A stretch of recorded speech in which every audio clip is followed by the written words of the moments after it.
Hello, I'm Abhishek, a cloud support engineer here at the AWS office in Bangalore. Today I'm going to show you how to connect an Amazon SageMaker notebook instance to an Amazon Relational Database Service database instance that is in a different virtual private cloud. Let's get started. To connect a SageMaker notebook instance to an RDS DB instance in a different VPC, follow these steps. Create or verify that a VPC peering connection exists between the two VPCs. When the peering connection is active, update the route tables in both VPC to allow traffic between the SageMaker notebook subnet and the RDS subnet. For example, let's say the SageMaker VPC CIDR is 172.31.0./16 and the RDS VPC CIDR is 10.0.0./16. In the RDS VPC route table, let's add in route for 172.31.0.0/16 through the peering connection.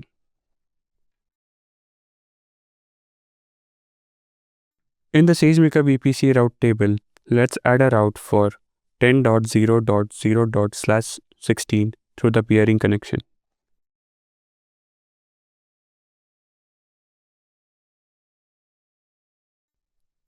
Next, configure the security group to allow traffic between the instances. On the SageMaker Notebook Instance Security Group, add an outbound role that allows traffic to the RDS Security Group.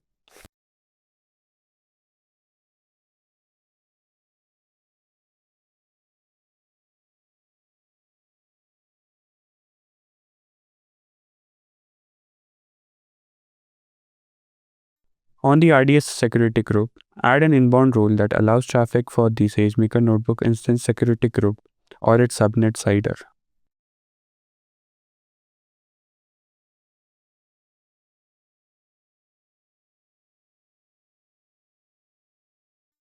To test the connection from the notebook instance, we can use a curl command to connect to the RDS endpoint on the appropriate port.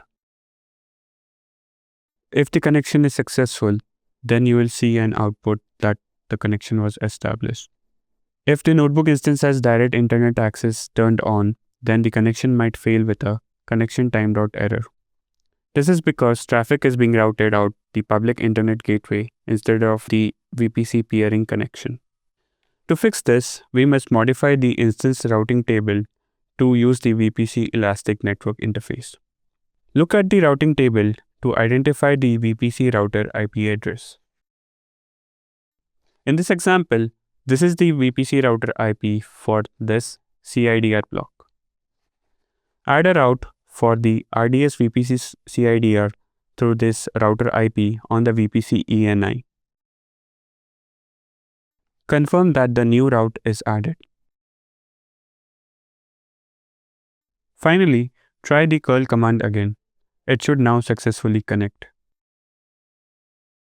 Because these routing table changes don't persist between notebook instance sessions, you might want to add them to a lifecycle configuration script. And that's how you connect a SageMaker notebook instance to an RDS DB instance in a different VPC. Thanks for watching and happy cloud computing from all of us here at AWS.